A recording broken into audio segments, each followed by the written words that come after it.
Hello and welcome to another video by Rick Miracle. Me. In my series Freemasonry and Satanism. I have a new book here. Number 99. Wow. Karma. Annie Besant.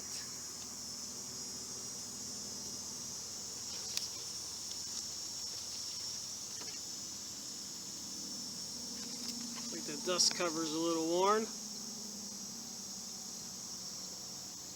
So, I talk about Freemasonry and Satanism.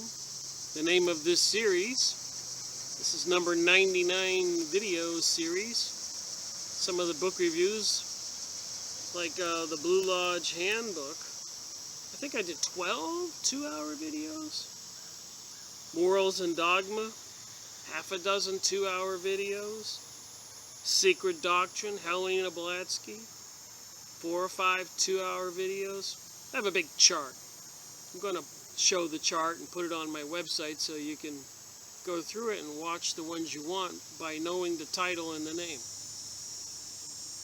And UFO videos, 2-hour videos, 1-hour videos, 2 2-hour videos. I just go with the flow. And the reason for these videos like Initiation and Karma and the Theosophist Society, Philosophical Societies, and Rosicrucian, Illuminati, Freemasonry, Satanism, Zionist Jewish folks, witchcraft, everything. I'm just trying to get, why are they secret societies? What are the secrets? What does it mean when I say occult? What is this alternate religion that apparently is going to be the new religion of the world, forced on all of us to take allegiance to this maybe Luciferian, satanic, Osiris, Maitreya, Apollo? I don't know what they're going to do. Everybody's waiting and wondering and when it'll happen. But everybody has a feeling something's going to happen. A lot of people do. And of course, many people are zombies, it seems. They seem to think ignorance is bliss. People I talk to, young people, 25, 35, down at the jazz club, down at the park, the events in the city I live in. They don't believe there's a God or they have a soul. There's something really missing. But these occultists, these people who are kidnapping people, having some kind of satanic ritual sacrifice, killing people. Whether it's in the Bohemian Grove, throwing a baby in a fire, look it up. Alex Jones snuck in there and took some video. Arizona Wilder telling all to David Icke in a video. Look it up. Raised as a child to be a lead witch in an Illuminati group, to participate in satanic rituals, sacrificing people rituals, sexual rituals, witchcraft covens, stuff you can find on the internet, Talmud Jewish folks throughout history. We know about, there was even a movie recently about the Mayans, and apparently now there's even some stuff coming out that's even bizarre beyond bizarre. But apparently these Illuminati people in Hollywood and other people around the country, the world, the elitists, recruiting other people into the Illuminati. You're not going to believe it when I say it. I'm embarrassed to say it. But apparently some of these people have been found to have heads in their refrigerator. Severed heads. Fake heads? Real heads? I can't imagine why they would have a fake one in the refrigerator. What is this Illuminati satanic religion? Why would anybody have a head in their refrigerator? A human head. Look it up. Tell you what, when I did look up witchcraft holidays, I regret that. You can't get those images out of your mind. I don't suggest you do it. But if you must be convinced there's something else out there, then you got to take a look and then get on your knees and pray and say, God, take these images out of my head. Oh my. What are we dealing with? 911. Murdering millions of Arabs in the Middle East. They're people too. Don't Arabs' lives matter? Then this Zika mosquito thing. GMO, genetically modified mosquitoes. Apparently causing birth defects. Approved by the FDA to be in Florida, elsewhere. What are we dealing with? Genetically modified foods. Rats eating the food they get tumors and cancers. Your body rejects it. It doesn't recognize it as a protein, a source of nutrients for the cells in your body. Do you know how your body works? How the cells eat? Get nourishment. Mother Nature, God, whatever, provided the system, whether you eat lettuce or apples or meat or whatever, bread, in your stomach, the acid breaks it all down and separates the nutrients from the mass, and then the waste, of course, you go to the bathroom, and then the proteins go through your bloodstream, all of your body, and the cells, through a process of attraction with polarity, positive polarity, negative polarity, attracts the protein and sucks it in. Then you got sky spraying, dumping those crazy chemicals in the sky. I keep getting interrupted by a chainsaw behind me. And then you got microwave HARP transmitters.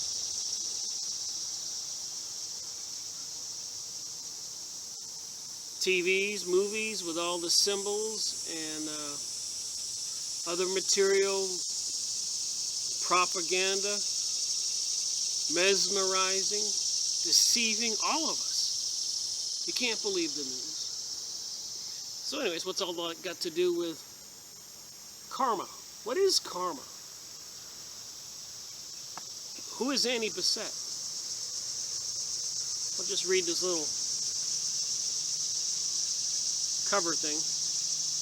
Do we live in a world of law and justice? Is there justice in human affairs?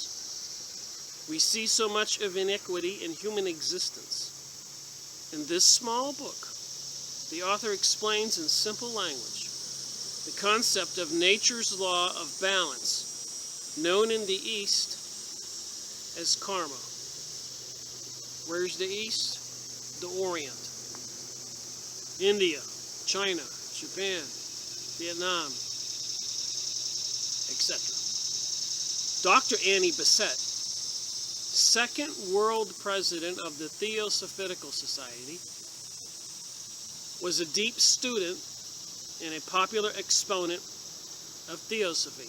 Remember, it was the Theosophists who were publishing the magazine called Lucifer, and had a publishing company called Lucifer Publishing Company, which is now called Lucas Publishing Company, which is just another variation of light. Lucifer, light. Lucas, light. Illuminati, light. Light bearer, that's what the devil is called, Satan, Lucifer, the light bearer. Her book will help the reader to an understanding of the law of karma, which applies in the lives of each one of us. So is this part of the new religion, the Theosophist Society, publisher of Lucifer magazine? Helena Blavatsky's The Secret Doctrine. Her other big book, Isis Unveiled. Albert Pike, Scottish Rite of Freemasonry, the general between the war between the North and the South United States, the leader of the Scottish Rite of Freemasonry, wrote that big book, Morals and Dogma, the Bible for the Freemasons.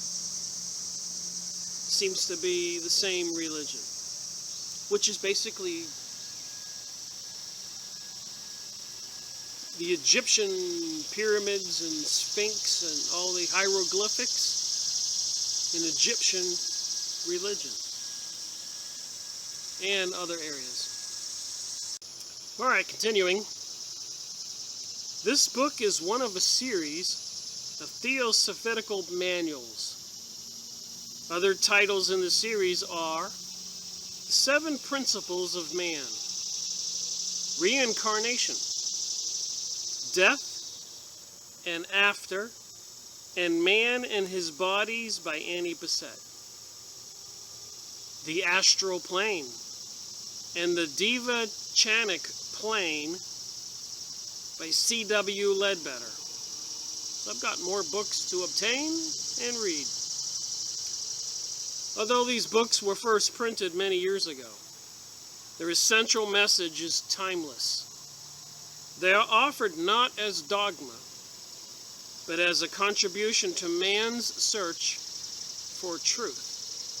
Well, if this book has the information to man's search for truth, I suppose that'd be something people ought to be interested in. But what's interesting is they call Christianity and other religions the teachings dogma, but they don't want this to be dogma. And Albert Pike's his book, leader of the Freemasonic Scottish Rite, Southern Jurisdiction, his book is called Morals and Dogma. So it says Karma by Annie Besant, the Theosophitical Publishing House, Anyar, Madrid's, India, 68 Great Russell Street, London, Russell Street. I think Russell's one of the leaders of the Illuminati. I think it was the Russell family that started the Skull and Bones. Just stuff you pay attention to. Republished in 1979. First edition, 1895. So I suppose it's a different kind of teaching than Christianity, whether it's Protestant or Catholic or Baptist. Different kind of teaching probably than Islam. Anyways, the preface says here, few words are needed in sending this little book out into the world. It is the 4th of a series of manuals designed to meet the public demand for a simple exposition on theosophitical teachings. The books are written for busy men and women of the workaday world and seek to make plain the great truths that render life easier to bear and death easier to face. Written by the servants of the masters, who are the elder brothers of our race. They can have no other object than to serve our fellow man. So here's some of the chapters and titles. You can pause your computer and read them.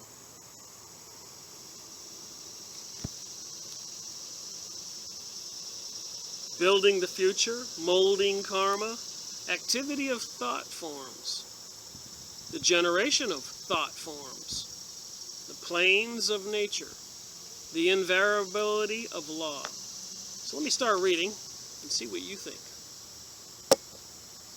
Karma. Every thought of man, upon being evolved, passes into the inner world and becomes an active entity by associating itself, coalescing, we might term it, with an elemental.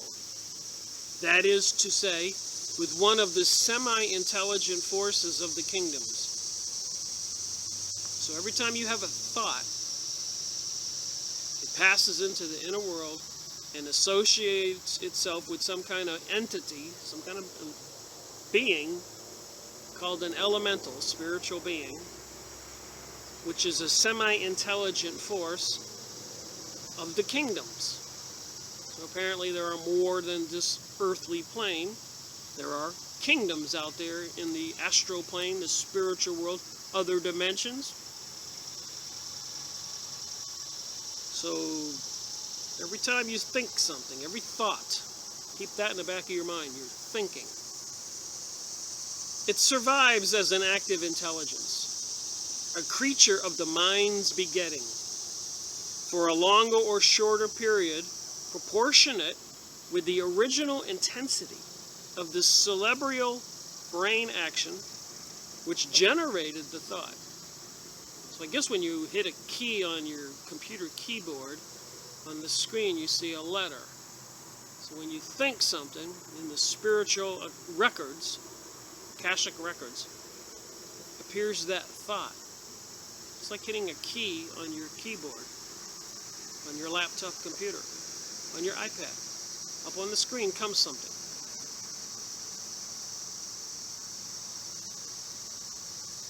Just interpreting what I read here. Thus, a good thought is perpetrated as an active, beneficial power. An evil thought as a maleficent demon. Wow, an evil thought is a maleficent demon. Oh my, just keep those evil thoughts down. And so man is continually peopling his current in space with a world of his own, crowded with the offspring of his fancies, desires, impulsions, passions. A current which reacts upon any sensitive or nervous organization, which comes in contact with it in proportion to the dynamic intensity. The Buddhist calls it his Shandha. The Hindu gives it the name of karma. The adept, the initiate, evolves these shapes consciously. Other men throw them off unconsciously. So when I talk about witchcraft, think about that. If it's true, remember I'm a Christian, and Jesus certainly accomplished many miracles. Healing the sick, raising the dead, making the blind see, the lame walk, and casting out demons and unclean spirits out of people. Multiplying 2 loaves of bread and a couple of fish into baskets to feed 4,000 people, walking on water. So if I'm going to believe the Bible and that stuff, and all the prophets throughout history, and Moses going up to the mountain to get the 2 tablets from God, who says in the 2 tablets, number 6 commandment, do not kill. Number 7, do not do adultery. Don't go cheat on your spouse, or when your neighbor's away, try to cheat on his wife, with him, his wife. Don't steal. Don't bear false witness. Don't tell lies about people. Tell the truth. Don't covet what other people have. And the people who run our world are certainly killing, promoting decadent, sexual, perverted activity, stealing from all the peoples of the world resources, their very lives, lying about everybody, propaganda, deception on TV, coveting what everybody has. So the people running our world are into some religion opposite of God's 10 Commandments. That should be obvious to anybody. All right, so where did this information come from here? A book called The Occult World, page 8990, 4th edition, The Occult World. You can see it on the bottom there. There's that page I just read. So let's continue on. So your thoughts or some kind of created entity. And you can create good thoughts or bad thoughts. And I'm not trying to say I believe and subscribe to this material. I want to know what they're thinking, this religious organization behind the United Nations, versus what I believe. And what can they do?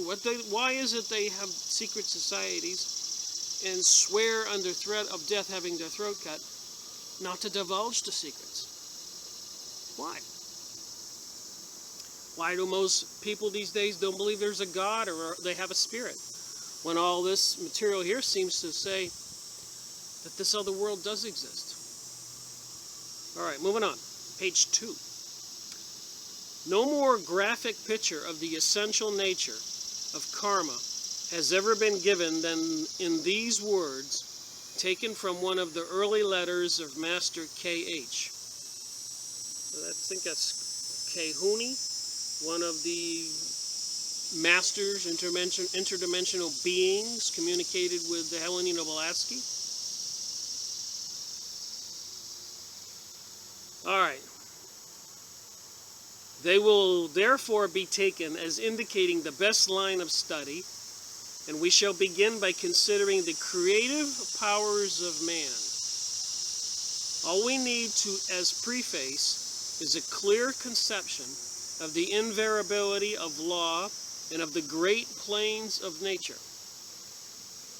The invariability of law. That we live in a realm of law. That we are surrounded by laws that we cannot break. This is a truism. Yet when the fact is recognized in a real and vital way, and when it is seen to be a fact in the mental and moral world as much in the physical, a critical sense of helplessness is apt to overpower us. So apparently there are laws in the physical world, this physical reality around me, and the invisible reality around me.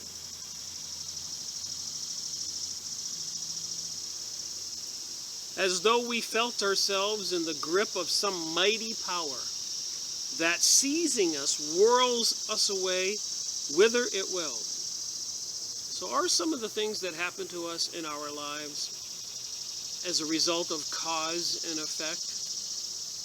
And does that have anything to do with contradiction in the Bible? For Christians? I don't think so. You reap what you sow. The very reverse of this is in reality the case, for the mighty power, when it is understood, will obediently carry us whither we will.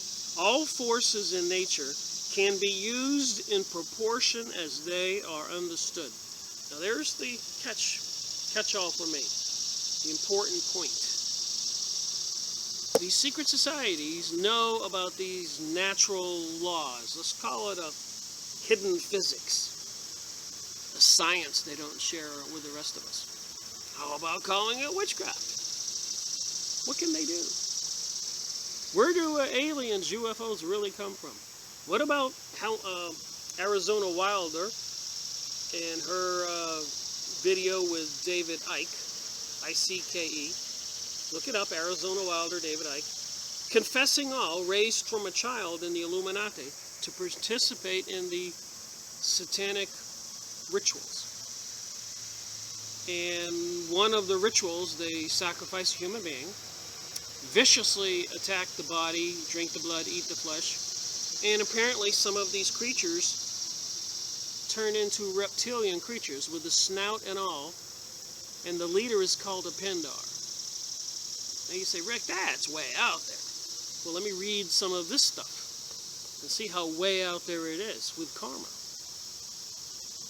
Nature is conquered by obedience, and her restlessness, energies, are at our bidding as soon as we, by knowledge, work with them and not against them. So again, even with witchcraft covens, abducting people, sacrificing, they estimate that 50,000 children a year in the United States are abducted for witchcraft rituals, sacrificing. And that might just be a small number. Forget the Bohemian Grove in California. Alex Jones snuck in there, and they were having some cremation of care ritual. Grown men, photographs of our presidents and leaders have been photographed there. Dressed in long robes, naked, shipping in gay men for some satanic sex, and throwing a baby into a fire under a gigantic owl called Moloch. And then I'm reading about these, by knowledge, work with them and not against them. We can choose out of her boundless stores. This is the nature around us. The forces that serve our purpose in momentum, in direction, and so on, and they very invariably become the guarantee of our success. So they can control these forces of nature, guaranteeing their success. On the invariability of law depends the security of scientific experiment and all power of planning a result and of predicting the future. On this the chemist rests, sure that nature will ever respond in the same way if he be precise in putting his questions. And so with all human action, the more it is based on knowledge, the more secure it is in its forecasting, for all accident is the result of ignorance and is due to the working of laws whose presence was unknown or overlooked. In the mental and moral worlds, as much as in the physical, results can be foreseen, planned for, and calculated on. So I guess if you study witchcraft, you know your incantations and your symbols, like you draw a circle on the ground with a pentagram in it and get inside there and perform your incantations for some kind of result. Nature never betrays us. We are betrayed by our own blindness. In all worlds, increasing knowledge means increasing power. Omniscience and omnipotence are one. That law should be as invariable in the mental and moral worlds as in the physical is to be expected. Page 4. Since the universe is an emanation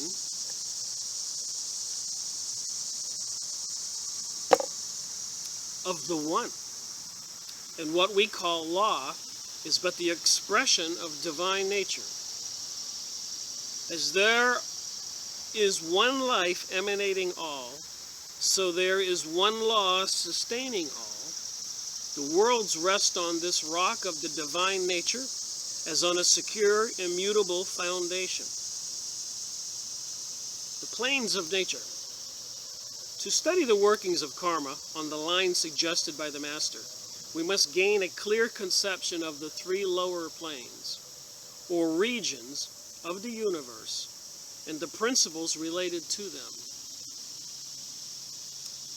So there's a diagram here, I'll get to it.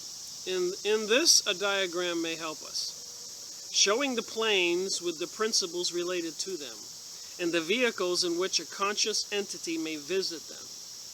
In practical occultism, I call witchcraft, the student learns to visit these planes, and by his own investigation, to transfer theory into knowledge.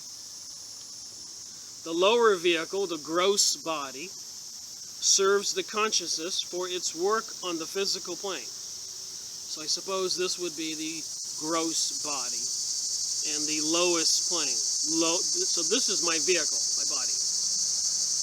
I'm interpreting what I'm reading. So the lowest vehicle, the gross body, serves the consciousness for its work on the physical plane. And in this, the consciousness, my thinking, is limited within the capacities of the brain. The term subtle body covers a variety of astral bodies, respectively suitable to the varying conditions of the very complicated region indicated by the name psychic plane. So you have this physical gross body, and then you have an aura, I'm interpreting now, called a subtle body, and it operates on the psychic plane, like somebody seeing into the future, or remote viewing, working for the military, like Tim Rifat, David Morehouse, Ingo Swann, many books on the subject. Psychics working for the police, going to crime scenes and picking up objects and seeing images. There are many books on these subjects. I can douse with a pendulum and believe I can find water underground and other things. And good dowsers can take somebody's shirt or hairbrush and take a pendulum over a map, and wherever the person is on the map, the pendulum will gyrate, and then the forest rangers will go to that location in a forest and find the lost individuals right there. There's one story of a guy turning up missing in the northern region in the middle of winter, and so they went to see a dowser. He just disappeared, and a dowser took his pendulum over the map with an object from the person, because the DNA is connected. And he goes to a middle of a lake. He says, well, he's right here in the middle of this lake. They couldn't do anything about it in the middle of winter. But apparently he had driven his vehicle out onto the lake, and the vehicle had went through the ice. I used to drive on the ice with my vehicle in Maine. But anyways, in the spring they went there and they went diving, and they found him in his vehicle. Just saying, what is reality? What am I aim as with this new world order and new age, and to trying to destroy Christianity? What do these secret societies know? And what kind of beings do they worship? Do these beings exist? What is Satanism, Lucifer? What are these aliens, greys, reptilians, Pindars? Just looking at this from a different point of view, other than believing some of this stuff, and trying to believe that Christianity is evil and that pedophilia and homosexuality and everything else is to be embraced and celebrated. I even heard one, there's a video on YouTube this morning. Apparently one 4-year-old was getting a sex change. What is in the right mind of these parents? What's wrong with their brains? They're not in their right mind. How does a 4-year-old know if it's a boy, I'm really a girl? There's something sick going on in the world, I keep saying. So we learned about the gross body and the subtle body, which operates in the spiritual plane. On the diva, you know what a diva is? Like those spiritual beings, divas. I've shown pictures. Like angel-looking entities. I like to call them creatures, but I'm trying to be nice. Entities. They can look like small pixies, or wood imps, or beautiful women, or really seriously-looking horrible creatures, divas. So on the diva-chanic plane, there are two well-defined levels. The form level and the formless level. On the lower, consciousness uses the artificial body, but the term mind-body seems suitable, as indicated that the matter of which it is composed belongs to the plane of manas. On the formless level, the casual body must be used. So you got your gross body, your astral body, your subtle body, and apparently a much higher level plane of existence, the diva-chanic plane. And they have two beings there, formless beings and form level. Of the formless level, the casual body must be used.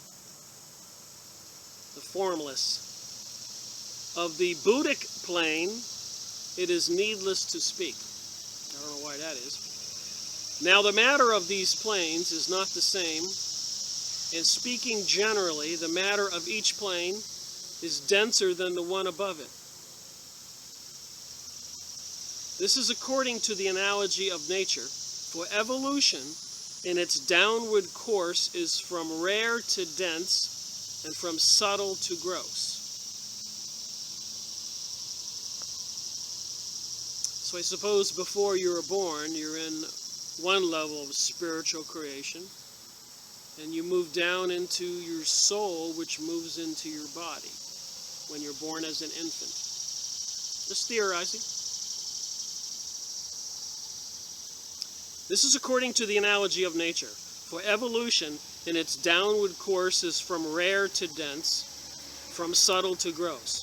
Further, vast hierarchies, get this, vast hierarchies of beings inhabit these planes, ranging from the lofty intelligences of the spiritual region to the lowest subconscious elementals of the physical world. So we did just read that book on ancient initiation. So apparently on these three levels of different planes, dimensions, whatever, there are all kinds of beings. Vast hierarchies of beings inhabit these planes, ranging from lofty intelligences of the spiritual region to the lowest subconscious elementals of the physical world. So even in this physical world around me, there are apparently elementals. And when you create thought forms, you create elementals, or those thought forms combine with elementals. Good thoughts probably cause good things, if this all is true, so I'm not so sure. But I like to know what they're thinking. And of course, evil thoughts probably create some terrible conditions. On every plane, spirit and matter are conjoined in every particle. Every particle having matter as its body, spirit as its life, and all independent aggregations of particles, all separated forms of every kind, of every type, are ensouled by these living beings, varying in their grade according to the grade of the form. So there are varying grades, gradations, densities of forms. Some more spiritual, some more solid, some more intelligent, some unintelligent, just dumb beings like elementals. And they act upon thought forms that we create. They are attracted to our thought forms. They're attracted to people. Like attracts like. Law of attraction. And again, I'm not trying to teach this stuff or preach this stuff. This is the Theosophical Society. Previously publishing Lucifer magazine. Lucifer Publishing Company, saying that Lucifer is a divine being who was misunderstood and probably unjustly cast out of heaven. Of course, I don't believe that. If he was cast out of heaven, I want to know why. And when he went to the Garden of Eden and told Adam and Eve to eat the apple of the tree of knowledge, and Eve says, no, no, no. God said, don't eat of that tree, for we shall surely die. And the snake, the reptilian, this being we're reading about, says, no, no, no, don't listen to God. You won't die. I've said the story. So anyways, God comes into the Garden of Eden looking for them, and they, where are you guys? We're in the bushes, we're naked. And God says, well, who told you were naked? Did you eat of the tree of knowledge? Well, the snake told us we could. So he cast them out and put a cherubim at the gate of the Garden of Eden to keep them from coming back in to eat of the tree of life. This is the biblical story. And you'll find some, if you know that and you're reading this, you're going to see some connections. Further, vast hierarchies of beings inhabit these planes. I said that. On every plane, spirit and matter are conjoined in every particle. So they even say particles like atoms switch between solid and wave. They keep bouncing back and forth from a solid to a waveform, solid to a waveform. Matter to spiritual. I don't know. Just reusing my memory and stuff I read.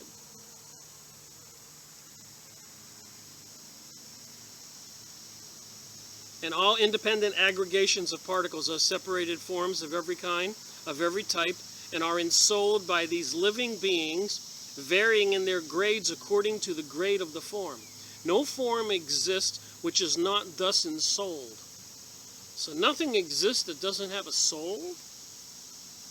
But the informing entity may be the loftiest intelligence and the lowest elemental. So these spiritual entities, vast amounts of them in the invisible plane that we can't see, even on the physical plane, are the lowest elementals, or any of the countless hosts that range between. So from these different planes, there are countless hosts that range between. So many different kinds of entities exist. Like on Earth, many types of bugs exist. Many types of trees exist. Many types of animals. Many types of fish. Many types of birds. And obviously, many types of humans. Some good, not so good. Some short, some tall. Some white, some black, some red, some brown, some yellow. All kinds. Mongolians, Central America, Peruvians, Eskimos, Australia, Aborigines, all kinds of people. The entities, here's the chart they have of the different planes. You got the physical astral, the diva chanic, and the sushupic, spiritual body, the Budai. You got 4 planes: physical, psychic, Divachanic, and Budai. Different planes, according to this book.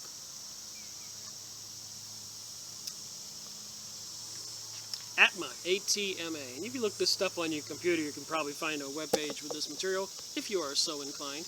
And I suggest don't reading just one website and one resource, because I like to read several, pros and cons, and formulate my own thinking.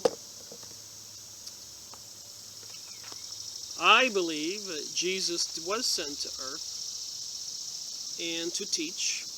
There were prophets before Jesus, but apparently in this case, when Jesus was up on a mountain with 2 of his disciples, a dark cloud came, but below that on the ground were Isaac and Moses, 2 people who had died 2,000 years earlier.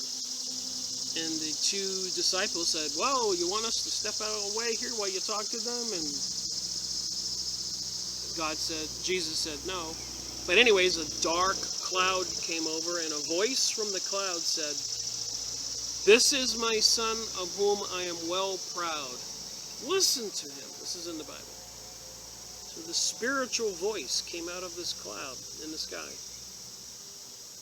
Presumably God, saying that Jesus was his son. Listen to him. And what did he teach? He taught to treat others how you want to be treated. He healed the sick. He cast out unclean spirits and demons from people, making the people that were seemingly like they were crazed, the lunatics. When you cast out the demon, they were very normal. Which leads me to believe from my research that certain politicians and people into witchcraft, the Illuminati, and I have a couple books on the subject too, psychics of Hollywood and stuff like that. But when you get yourself involved in these rituals, sacrificing people, drinking blood, doing these horrific, insane, satanic ceremonies, apparently you can become possessed by these creatures from this other plane. I hope I am explaining this stuff clear and precise, which is my intent. What is possible? What do these books teach? The entities with which we shall presently be concerned are chiefly those of the psychic plane. So that would be the second plane, the one above this physical plane. For these give to man his body of desire, his body of sensation, as it is often called. These are built into the astral matrix and verify his astral senses. Interesting they use the word matrix when this book was written in the 1895. Remember, this is the Theosophist Society, philosophical. Annie Besant was the second president of the Theosophical Society, which is basically a culmination, like throwing all the religions of the world into a blender, pushing a button, and pop out with a religion that combines all the religions, which some people might say might be a good thing, but I think it was prophesied that this would be the happening in the end times, and not too many good things are prophesied about it. Armageddon, New World Order, New Age, Antichrist coming. So it's all a deception. And they used the word matrix in 1895. They are, to use the technical name, the form elementals, rupa divitas, of the animal world, and are the agents of changes which transmute vibrations into sensations. So we're all aware that the world is quantum physics is made up of vibrations. The most salient characteristics of the karmic elementals is sensation, the power of not only answering to vibration, but of feeling them. And the psychic plane is crowded with these entities of varying degrees of consciousness who receive impacts of every kind and combine them into sensation. So apparently, according to the Theosophist Society, Annie Besant, this book, Karma, there's all kinds of entities everywhere. Any being who possesses then a body into which the elementals are built is capable of feeling, and a man feels through such a body. A man is not conscious in the particles of his body, and even in its cells. They have a consciousness of their own, and by this carry on the various processes of his vegetative life. But the man whose body they form does not share their consciousness, does not consciously help or hinder them as they select, assimilate, secrete, build up, and could not at any moment to so put his consciousness into rapport with the consciousness of a cell in his heart as to say exactly what it was doing. So are they saying that every cell in our body has a separate consciousness? His consciousness functions normally on the psychic plane, and even in the higher psychic regions, where mind is working. It is mind intermingling with karma, pure mind, not functioning on the astral plane. The astral plane is thronged with elementals similar to those which enter into the desire body of man, and which also form the simpler desire body of the lower animal. By this department of his nature, man comes into immediate relations with those elementals, and by them he forms links with all the objects around him, that are either attractive or repulsive to him. By his will, man, by his emotions, by his desires, he influences these countless beings which sensitively respond to all the thrills of feeling that he sends out in every direction. His own desire body acts as the apparatus, and just as it combines the vibrations that from without into feelings, so does it disassociate the feelings that arise within into vibrations. Wow. The generation of thought forms. We are now in a position to more clearly understand the Master's words. They're in communication with these masters. Some kind of interdimensional beings, some kind of high-level initiates, the teachers, the watchers, all kinds of names for these masters. The mind, working in its own region, in the subtle matter of the higher psychic plane, generates images, thought forms. Imagination has very accurately been called the creative faculty of the mind. And it is so in a more literal sense than many may suppose who use the phrase. This image-making capacity is the characteristic power of the mind, and a word is only a clumsy attempt to partially represent a mental picture. An idea, a mental image, is a complicated thing and needs perhaps a whole sentence to describe it accurately into a salient incident in it is seized, and the word naming this incident imperfectly represents the whole. We say triangle. So we know they use symbols all the time. Triangles, circles with stars, crosses, unks. And apparently your higher consciousness, your subtle body, probably recognizes these symbols. Triggers something. Because remember, in my opinion, from my research, we are two beings. I am this biological, living human body with my brain and the trees and drinking water, eating food person. And then there's my aura, my spirit, soul, my subtle body that operates on a much higher frequency and communicates through me through feelings. Like if you're walking down a country road and all of a sudden you just stop and you don't know why, and you look down and you were just about to step on a rattlesnake. Your subtle body, your higher spiritual self is with you all the time, but it doesn't speak English like this. It operates at such a higher frequency, it has to communicate through emotions. So there's two of me here, my physical body and my non-physical body.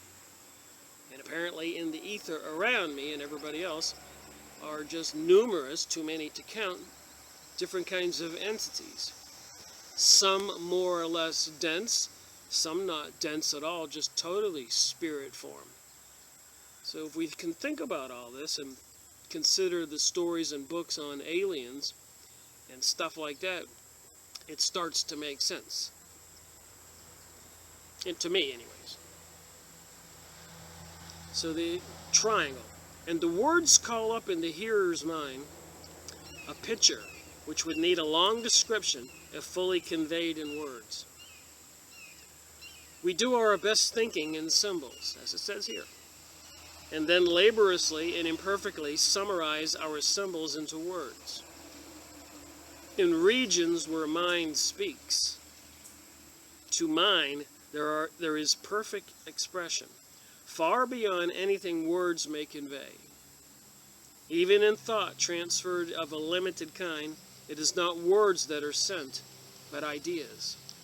A speaker puts into words such part of his mental pictures as he can, and these words call upon the hearer's mind pictures corresponding to those in the mind of the speaker.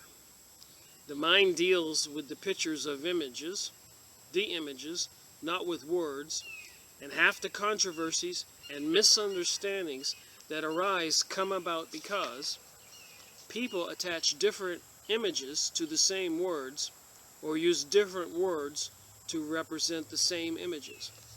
So anyways, yesterday I got another book in the mail.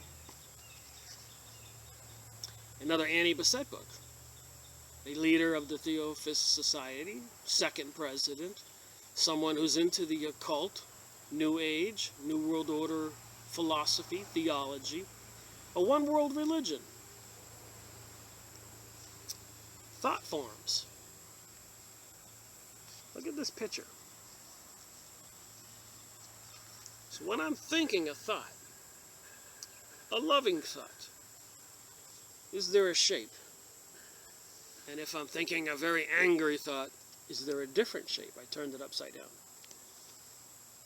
Do I radiate these things? Does it cause impulses? So I was looking at this book, showed it to a friend of mine yesterday. We had a little fun going through it. But I'm going to read it and I'll make another video, but for now I'll just show you some interesting things. So, thought forms, right here. Do we create thought forms? Can we create energies? So there's these pictures. Apparently, thought forms. Notice how pink that one is.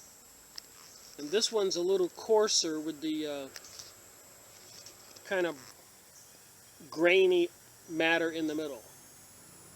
Thought forms. So those would be pictures 8 and 9.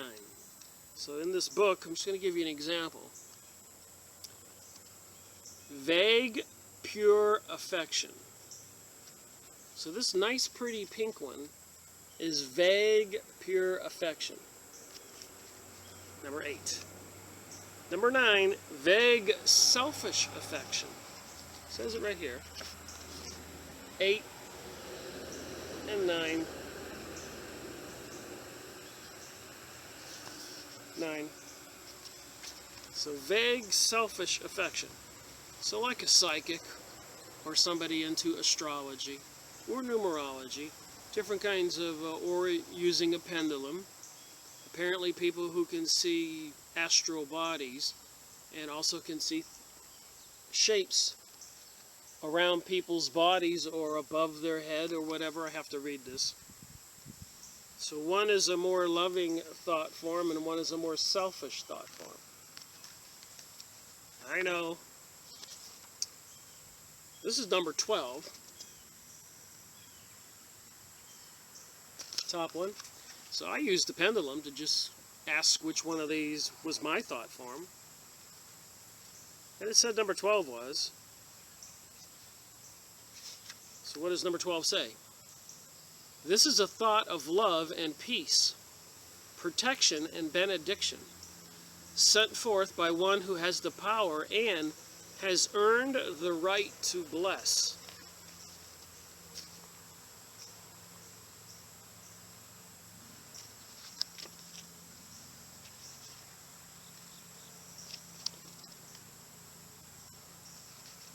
Crazy? And number 10 here on the bottom.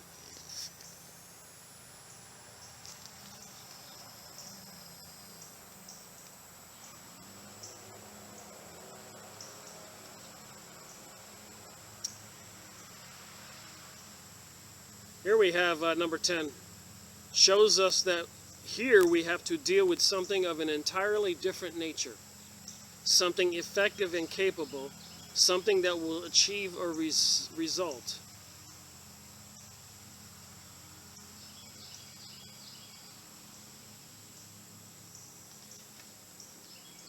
More thought forms. So I've got to read this and go over it. Different colors.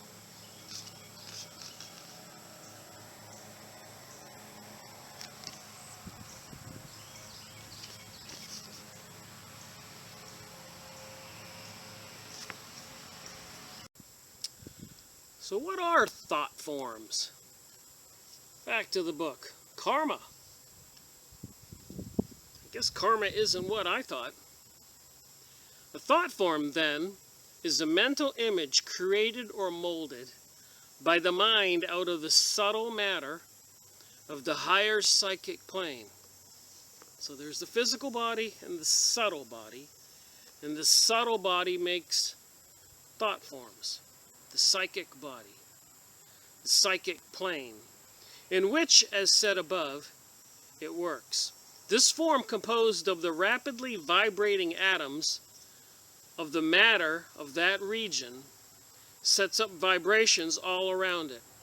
So when I think of something, anger, love, or whatever, my spiritual self organizes the atoms in the matter, creates a thought form, seemingly some kind of entity, sets up vibrations all around it.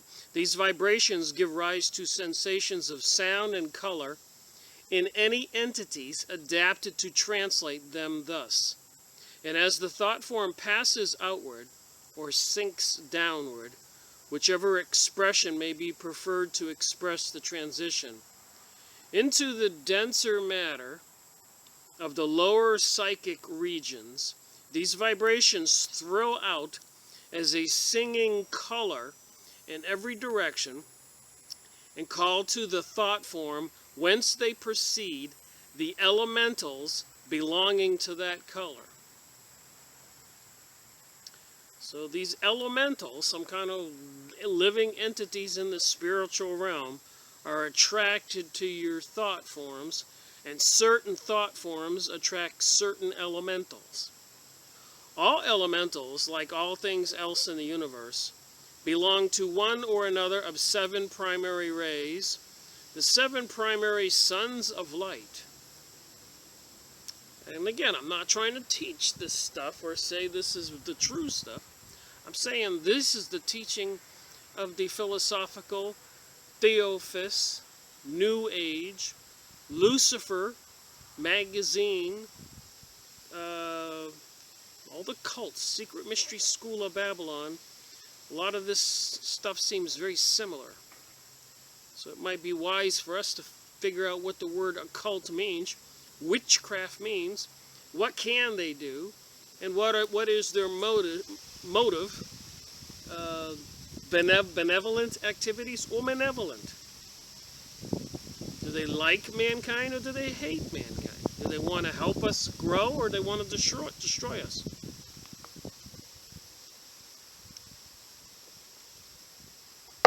Seems like fair questions to me.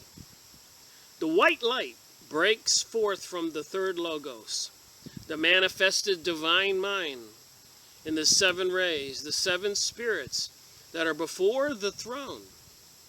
And each of these rays has its 7 sub-rays, and so onward in sequential subdivisions. Hence, amid the endless differentiations that make up a universe, there are elementals belonging to the various subdivisions, and they are communicated within a color language grounded on the color to which they belong. So we saw the different colors of those thought forms. This is why the real knowledge of sounds and colors and numbers underlying both sound and color, has ever been so carefully guarded, for the will speaks to the elementals by these, and knowledge gives power to control. Power to control. Master K.H. Kahuni, one of these master interdimensional beings communicating with Helena Blavatsky, etc. He says, how could you make yourself understood? Command, in fact, those semi-intelligent forces whose means of communication with us are not through spoken words, but through sounds and colors, and correlations between the vibrations of the two. For sound, light, color are the main factors in forming those grades of intelligences, those beings of whom very existence you have no conception, nor are you allowed to believe in them. Atheists and Christians, materialists and spiritualists, all bringing forward their respective arguments against such a belief. Science objecting stronger than either of these to such a degrading superstition.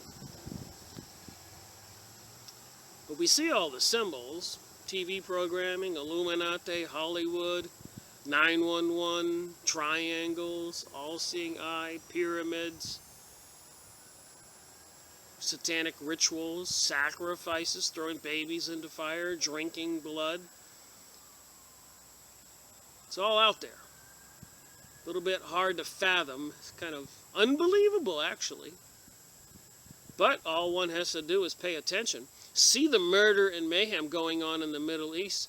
Look at a little bit of history. Genghis Khan, Alexander the Great, Hitler, Caesar in Rome, World War I, World War II, French Revolution, Chinese Revolution, Russian Revolution, Germany Revolution, and so many more. Presidents assassinated. So much these elites are into, and nothing seems to stand in their way. There's nothing they won't do. And apparently there's lots of power at their control if they're into the occult. Students of the past may remember obscure allusions now and again made to a language of colors. They may recall the fact that in ancient Egypt, sacred manuscripts were written in colors, and mistakes made in the copying were punished with death. Wow, so the scribes, the people who published these manuscripts of ancient times, if they made a mistake in the colors, they were punished by death. We are only concerned with the fact that elementals, these beings, are addressed by colors, and that color words are unintelligible to them as spoken words are to men. The hue of the singing color depends on the nature of the motive inspiring the generator of the thought form. If the motive be pure, loving, and beneficial in its character, the cover produced will summon, thought form, an elemental which will take on the characteristics impressed on the form of the motive and act along the line thus traced. This elemental enters into the thought form, playing to it the part of a soul, and thus an independent entity is made in the astral world, an entity of a beneficent character. So you create a thought form, and apparently elementals are attracted to it, and together they merge, and if it's a good thought form, it'll be a good beneficial entity. Conversely, page 12. If the motive, on the other hand, be impure, revengeful,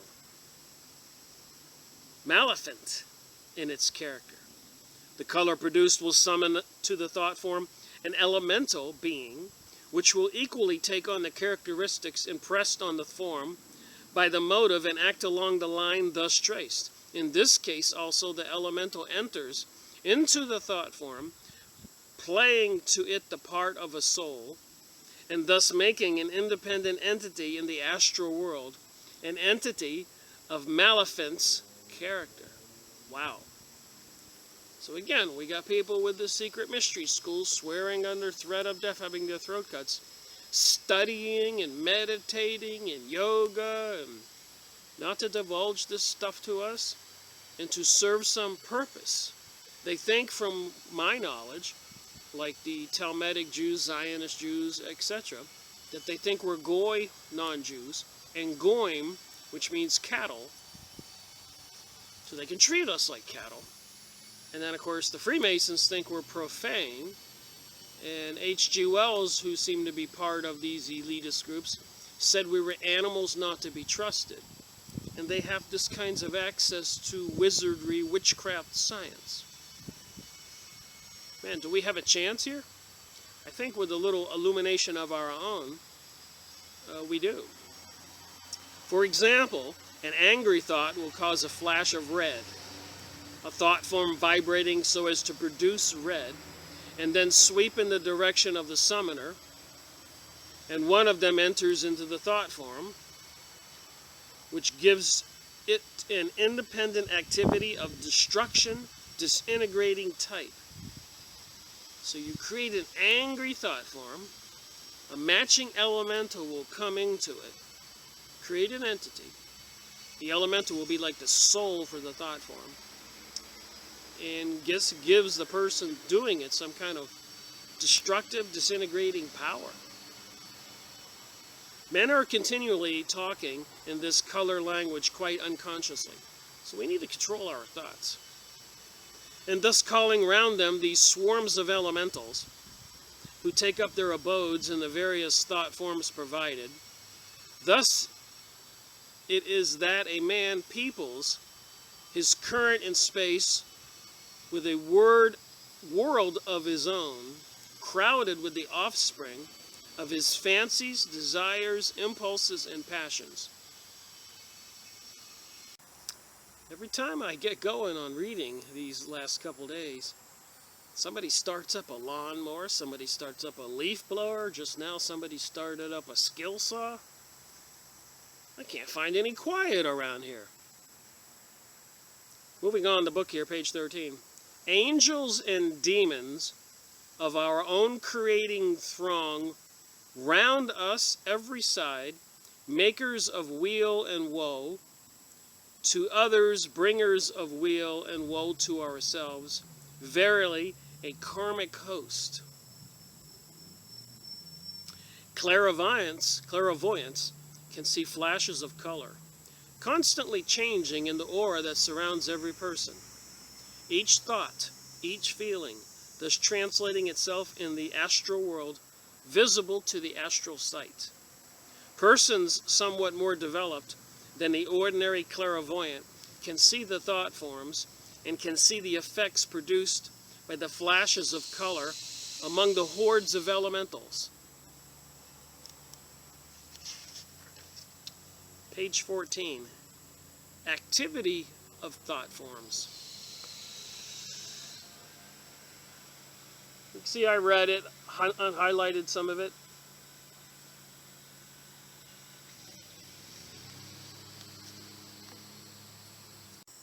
Alright, continuing this video. Activity of thought forms. The life period of these ensouled thought forms. So if you create a thought form, an energy, apparently some kind of elemental soul being can enter it, and it becomes an entity unto itself. So this stuff says. And I've got an interesting little piece of information to add to this consideration. So the life period of these ensouled thought forms depends first on their initial intensity, on the energy bestowed upon them by their human progenitor, the Creator. And secondly, on the nutriment supplied to them after their generation. By the repetition of the thought, either by him or by others. So if you have a repetitive thought, boom, boom, boom, apparently this thought form gets stronger and can get ensouled by elemental beings in the astral plane, the psychic world. I'm just reading the stuff, using my brain, thinking. Their life may be continually reinforced by this repetition. And a thought which is brooded over, which forms the subject of repeated meditation, acquires great stability of form on the psychic plane. So again, thought forms of a similar character are attracted to each other and mutually strengthen each other, making a form of great energy and intensity active in this astral world. Thought forms are connected with their progenitor, the Creator, by what, for want of a better phrase, we must call a magnetic tie. They react upon him, producing an impression which leads to their reproduction. And in the case mentioned above, where a thought form is reinforced by repetition, a very definite habit of thought may be set up. A mold may be formed into what thought will readily flow. Helpful if it be of very lofty character, as a noble idea, but for the most part, cramping and a hindrance of mental growth. We may pause for a moment on this formation of habit, for it shows a miniature in a very helpful way of working of karma. Let us suppose we could take ready-made a mind with no past activity behind it. An impossible thing, of course, but this supposition will bring out a very special point needed. Such a mind might be imagined to work with perfect freedom and spontaneity, and to produce a thought form. It proceeds to repeat this many times until a habit of thought is made a definite habit, so that the mind will unconsciously slip into that thought. Its energies will flow into it without any consciously selective action on the will. Let us further suppose that the mind comes to disapprove this habit of thought and finds it a clog in its progress, originally due to the spontaneous action of the mind and facilitating the outpouring of mental energy by providing for it a ready-made channel. It has now become a limitation. But if it is to be gotten rid of, it can only be by the renewed spontaneous action of the mind directed to the exhaustion and final destruction of this living fetter. So you create a thought form and you repeat your thinking. Boom, boom, boom. And it strengthens it, and it can cause you some destructive problems. So this says. Here we have a little idea of a karmic cycle. Rapidly run through, the free mind makes a habit and is then obliged to work within this limitation, but it retains its freedom within the limitation and can work against it from within till it wears it out.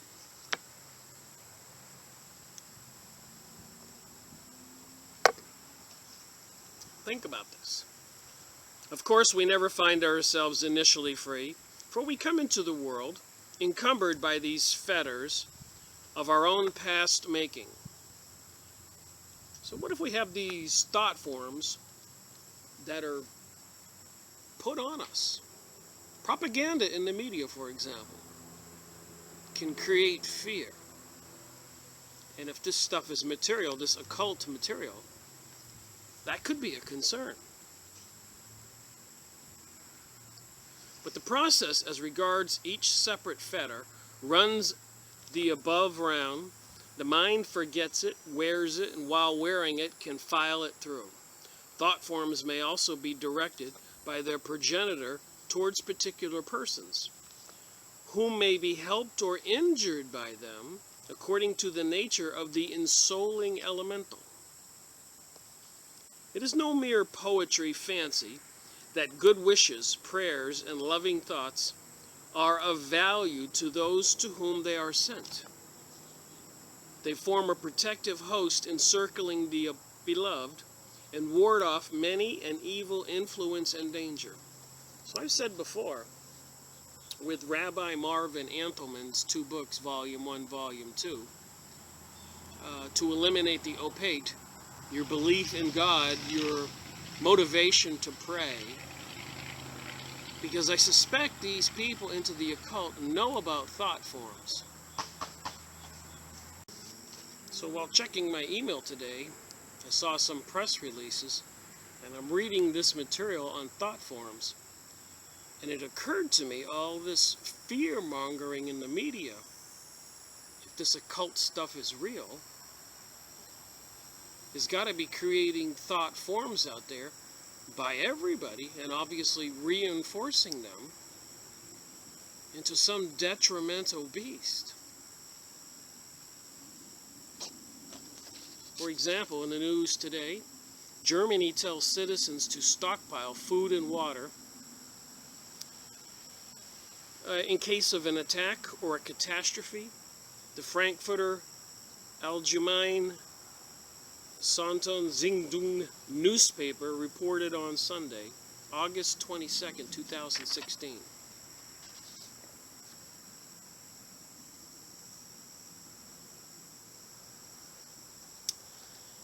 In Washington State, Seattle, message from Cascadia Mega Drill, it will be so bad, so be prepared. So all over the world, they're having these preparedness drills of some catastrophe coming. It's got to be affecting lots of people. I don't know if you ever see some people, but when they watch the news, they tend to freak out more than others. Are they creating thought forms? Is this all some kind of intentional occult activity?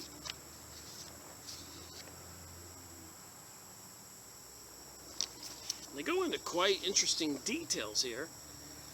Even as the soldiers and emergency responders teamed up for a massive megaquake and a tsunami response drill, Governor Jay Inslee stressed that Washingtonians must also be prepared.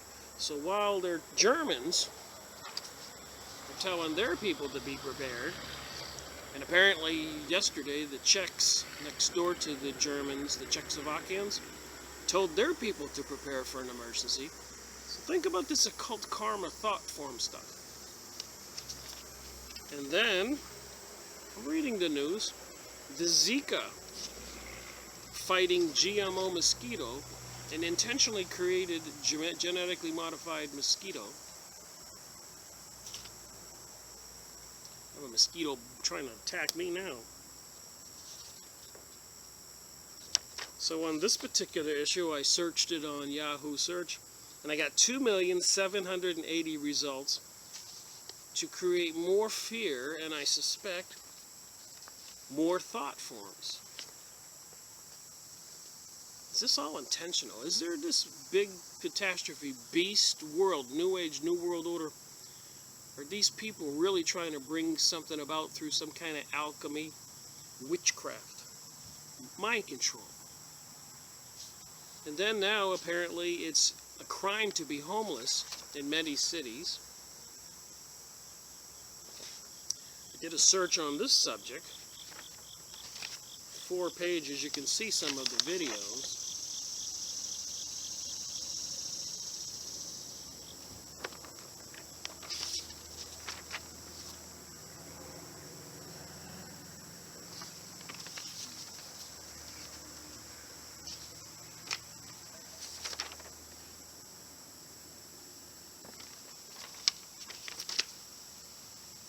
So we have thousands and thousands of videos on YouTube, again creating more fear. I got rid of that bug. Maybe it was a little thought form.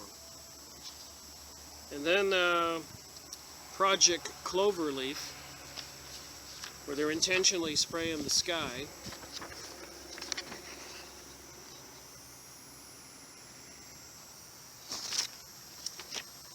And all kinds of documents and websites about that. After years of betrayal by our leaders, is it any wonder that we could be at war without being told? So is there some kind of psychic war going on, a cult war on all of us? Victims of war have always been civilians, and attacking them without notice or opportunity to defend themselves is a crime against humanity. This has proven to be the death penalty offense. There's sky spraying here. Let me show you today. I'm just sitting in my chair. All that white stuff in the background is sprayed powder. That's a cloud. That's a cloud. All that white stuff is sprayed chemicals.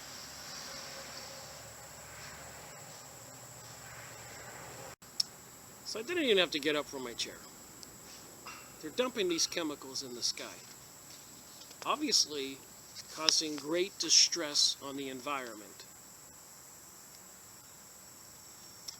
bees dying, trees, plants, making people unhealthy, causing distress.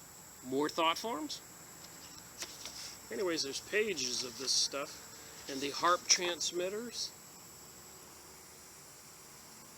Stuff dumped in the sky. They're attacking we the people. And apparently, according to that document,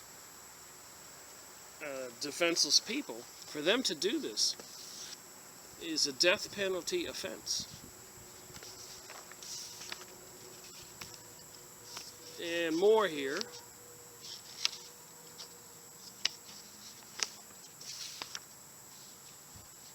And you got the government propaganda creating from the Smithsonian Institute, which is a government organization supporting them, publishing documents that science officially debunks chemtrails.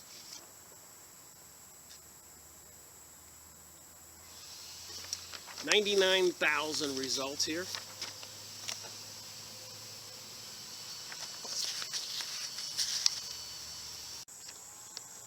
So you've got a lot of propaganda out there by the media machine fighting the truth. The Smithsonian, all those articles trying to debunk it, say it's been scientifically debunked. When there's so much more evidence, you can look up and see it. I can look up and see spray lines right here. They're creating fear. And then I'm studying this occult stuff. The last part of my series of Freemasonry and Satanism, up to 99 on this video series. So just look at a little more of the fear going on. Turkish tanks, Turkey, roll into Syria, denounces flagrant violation of sovereignty. I know there's a lot of distraction going on in the world, here in the United States. Black Lives Matter, the gay issue, just endless. And there's been a relentless assault on Syria, mass murdering Arabs, bombing their buildings. I've shown pictures. What kind of thought form energy can this create? What kind of fear? What kind of thing can it do to society as a whole? A lot of people are in denial. They want to block it out. It's a defense mechanism. And then I found something else really strange. The Weather National Service Weather Preparedness Events Calendar. You're not going to believe this. You talk about fear. Weather's been going on ever since I was born. Thousands of years, millions of years. But believe it or not, they got these Weather Preparedness Events Calendar. Alabama has one in February, May, another one in May, October, November. Alaska, March, April, October. This is 2016. They're having all these events.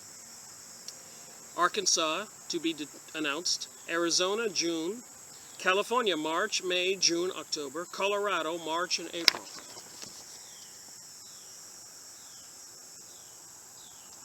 Now we have to all fear the weather. Connecticut, March, April, May, June, July, October. Delaware, March, April, May, June, November. November 2016. Florida, February. Georgia, February, March, May, June, December. So they're having all these preparedness things. And so many more states. Look at the dates in the states.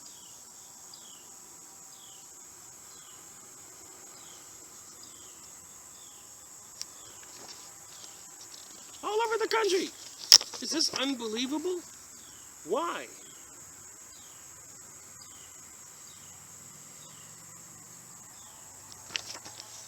Why? And I'm reading about this occult stuff.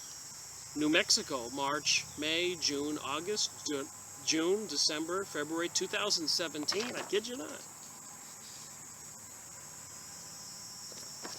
So they're doing this almost every month, every other month, or every third month, all over the country and every state.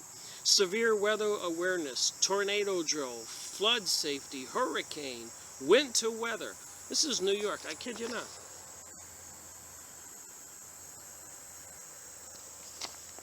this is probably a huge disguise for something else. North Dakota, April, October. Pennsylvania, March, April, May, June, November 2016. Flood safety, severe weather, national hurricane in Pennsylvania. Safe boating week, lightning safety awareness, winter weather preparedness.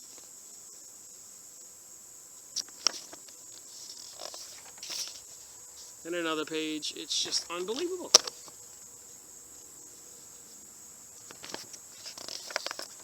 So all of that fear-mongering, and then we're reading this material. So let me finish this video. Not only does a man generate and send forth his own thought forms, but he also serves as a magnet to draw towards himself the thought forms of others from the astral plane around him to the classes to which his own ensouled thought forms belong. So we're all aware of the scares of terrorism, drought even in Maine and Massachusetts now. They're controlling the weather, so it seems, weather warfare. The drought in California. Genetically modified foods, toxin, poisons to people. Fear everywhere. Who doesn't know about this? What kind of energies are they creating in our psyche, in our spiritual realm, in our world, in our souls? And they're into the occult. This is their material. They know what these things do to human beings, is my point. And I think it's all intentional. It's a destructive thing, just like the sky spraying and the HARP microwave transmitters. And seemingly all the countries around the world right now are preparing for World War III. So maybe in this thought form world, this spiritual realm, they have to build up this negative energy to bring about this infernal destruction that apparently all this stuff in the occult says to happen with the rising and burnt and crashing of the phoenix so that it can rise again. Like that Eurovision, another version of American Idol, the singing TV thing. But Eurovision, in 2014, the winner was Conchita Wurst, with the head like Jesus and the body like a woman in a silky dress, singing the song Phoenix Rising, which has the words in it, "You can't stop us." So remember, the occult secret societies are in charge of our world. That's why I started reading this stuff. What do they know? What can they do? If you've been paying attention to my recent book reviews and the ones I've been re-releasing. It's targeted at this. There's more to reality than we know. And Conchita Wurst, Conchita's a female part, and Wurst, of course, is a sausage, would be a male part. You know what that means. So there's something psychic going on. And we're reading this stuff from the Theosophist Society. The people who advise the United Nations, the ones in charge of Agenda 21, biodiversity, sustainability, global warming, a one world religion. Like in September 2016, there's supposed to be a meeting of all the religious leaders in Israel, Jerusalem, I think, and they're supposed to have a consecration.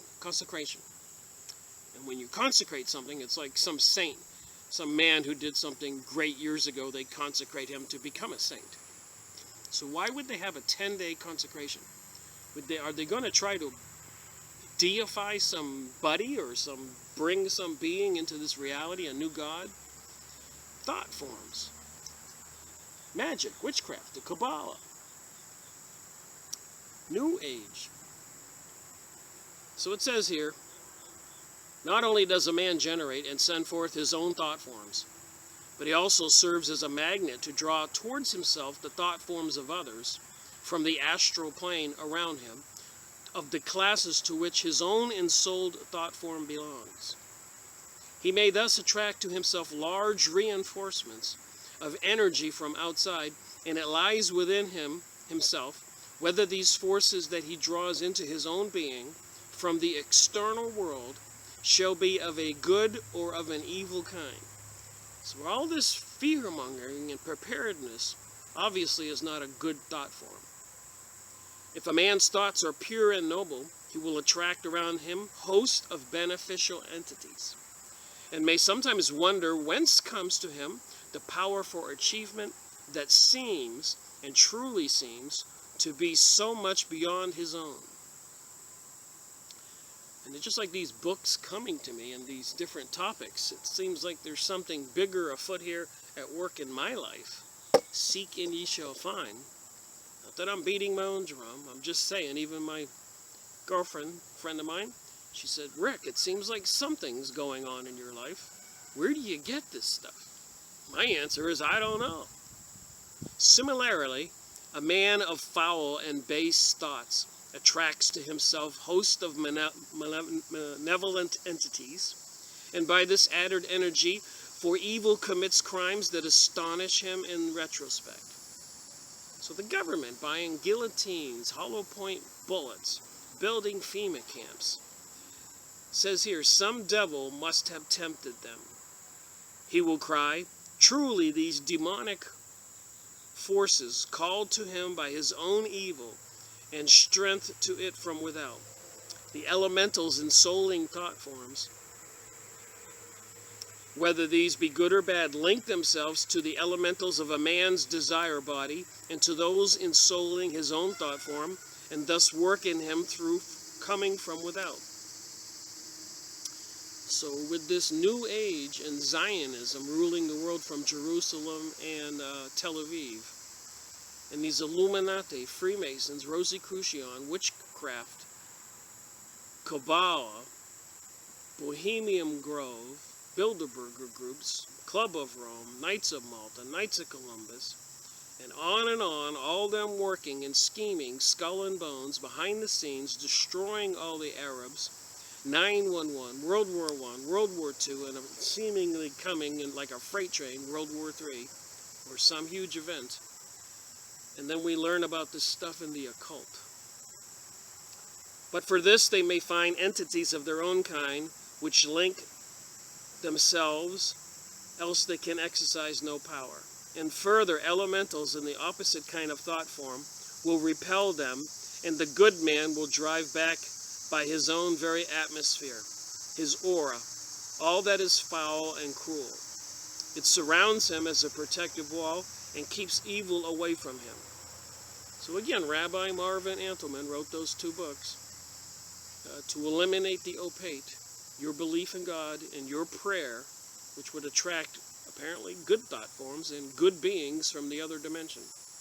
They don't want you to know that. Thank you for watching my video. Rick Miracle reporting.